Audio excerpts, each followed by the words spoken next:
আসসালামু আলাইকুম। শিরোনামে আমন্ত্রণ জানাচ্ছি আমি মিতা মোস্তফা।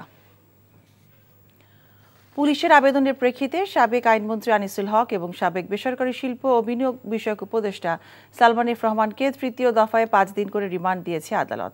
সকাল 7টায় তাদের নিম্ন আদালতে হাজির করে পুলিশ। সুষ্ঠু তদন্তের স্বার্থে বাড্ডা থানার হত্যা মামলায় 10 দিনের রিমান্ড চাওয়া হয়। শুনানি শেষে ঢাকা মহানগর হাকিম নুরুল হুদা চৌধুরী তাদের 5 দিন করে রিমান্ড দেন। আর আদাবরে পোশাক কর্মী রুবেল হত্যা মামলায় সাবেক এমপি সাদেক খান এবং সাবেক সেনা কর্মকর্তা জিয়াউল হাসানকে 5 দিন করে রিমান্ড দেয় আদালত। এর আগে 13 অগস্ট নৌপথে পালানোর সময় সদরঘাট এলাকা থেকে সালমান এফ রহমান এবং আনিসুল হককে গ্রেফতার করা হয়।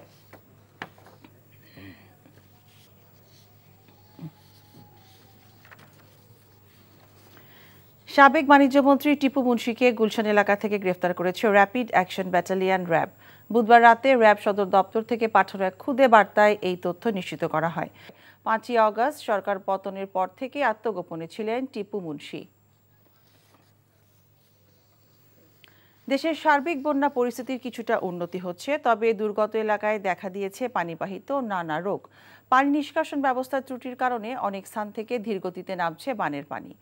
বন্যার 9 দিনেও স্বাভাবিক হয়নি ফেনীর বেশিরভাগ এলাকার জনজীবন। বৃষ্টিপাত না হলেও পানি কমছে ধীর গতিতে, আর কিছু কিছু এলাকায় পানি স্থির হয়ে আছে।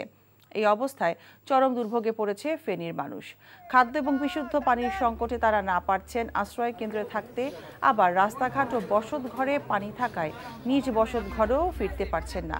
এদিকে ফেনীতে বানভাসী মানুষের পাশে ত্রাণ সামগ্রী এবং খাদ্য সহায়তা নিয়ে সেনাবাহিনী, র্যাব এবং বিভিন্ন সামাজিক ও স্বেচ্ছাসেবী সংগঠন এগিয়ে এসেছে।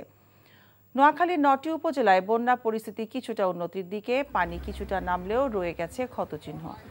বাড়ি ফিরতে প্রস্তুতি নিচ্ছে অনেক পরিবার। বন্যার পানির স্রোতে ঝুঁকিতে রয়েছে ফেনীর সোনাগাজী কোম্পানিগঞ্জ ব্রিজ। মৌলভীবাজারে বন্যার পানি বিভিন্ন এলাকা থেকে নেমে যাওয়ায় অনেকে বাড়ি ফিরেছেন। দুর্গত এলাকায় ত্রাণ সহায়তা অব্যাহত রেখেছে সেনা, নৌসহ বিভিন্ন স্বেচ্ছাসেবী সংগঠন। কুমিল্লায় গোমতী নদীর পানি কমতে শুরু করেছে, সেই সঙ্গে বন্যা কবলিত এলাকাগুলো থেকেও পানি নামতে শুরু করেছে। উন্নতি হয়েছে হবিগঞ্জ, ব্রাহ্মণবাড়িয়া, লক্ষ্মীপুরের বন্যা পরিস্থিতি, তবে দুর্গত এলাকায় দেখা দিয়েছে পানিবাহিত নানা রোগ।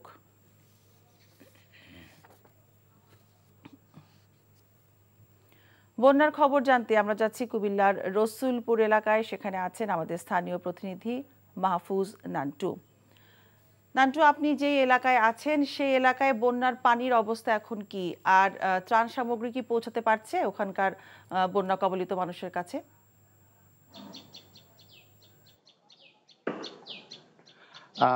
আপনি যেমনটা বলছিলেন, আমি এখন আছি আদর্শ সদর উপজেলার রামপুর গ্রামে। এখানে এসে দেখলাম যে গত 50 বছরে যেসব এলাকায় বন্যায় প্লাবিত হয়নি, এবারের নদী ভাঙ্গন, ভারী বৃষ্টি এবং ভারতীয় ঢলে কিন্তু কুমিল্লার বিভিন্ন অঞ্চল প্লাবিত হয়েছে। তো সেই প্লাবিত অঞ্চলগুলোর মধ্যে একটি রয়েছে আদর্শ সদর উপজেলার প্রায় 38টি গ্রাম। আমি যে গ্রামটিতে আছি সেটি রামপুর, এবং রামপুর এসে দেখলাম যে পানি কিছুটা সরছে এবং সেটা ধীরগতিতেই সরছে, যে কারণে এইখানের মানুষজনের দুর্ভোগ অনেকটা বেশি। রাস্তাঘাট অনেক বেশি ক্ষতিগ্রস্ত হয়েছে। বিশেষ করে রাস্তার খোয়া উঠে গিয়ে এখন যান চলাচল অনেকটা বিঘ্ন হয়ে গেছে। বিশেষ করে এই পানিবাহিত অনেক রোগের প্রাদুর্ভাব তৈরি হয়েছে। আমরা যেমনটা বিভিন্ন আশ্রয়কেন্দ্রে ঘুরে দেখলাম যে চর্মরোগ, ডায়রিয়া, কলেরা, এই রোগগুলো শুরু হয়ে গেছে, যে কারণে অনেকেই দুশ্চিন্তায় আছেন। তারা এখন বাসায় ফিরবেন না, আশ্রয়কেন্দ্রে থাকবেন। আশ্রয়কেন্দ্রে থাকলে তারা কিছুটা স্বস্তিতে থাকবেন, কিন্তু বাসায় গিয়ে এখন ঘরবাড়ি মেরামত করার মতো পর্যাপ্ত অর্থ তাদের কাছে নেই। আমরা মনোহরগঞ্জ, লাকসাম এবং নাঙ্গলকোটে খবর নিয়েছি, সেখানের পানি কিন্তু এখন স্থির অবস্থায় রয়েছে, অর্থাৎ ধানি জমিগুলোতে এখনো প্রায় 10 ফিটের মতো পানি রয়েছে, এবং বিভিন্ন প্রত্যন্ত গ্রামগুলোতে কিন্তু এখনো নৌকা ছাড়া যাওয়া যাচ্ছে না। তবে পর্যাপ্ত সংখ্যক ত্রাণ আসছে এবং সেগুলো দক্ষিণ কুমিল্লার যে 3টি উপজেলা রয়েছে সেদিকে যাচ্ছে। আর বুড়িচং, ব্রাহ্মণপাড়া, সেই জায়গাগুলোতে পানি একটু একটু করে সরছে, এবং যে কারণে মানুষ কিছুটা স্বস্তি পাচ্ছে যে এখন তারা হয়তো তাদের সেই চিরচেনা বাসায় ফিরতে পারবে।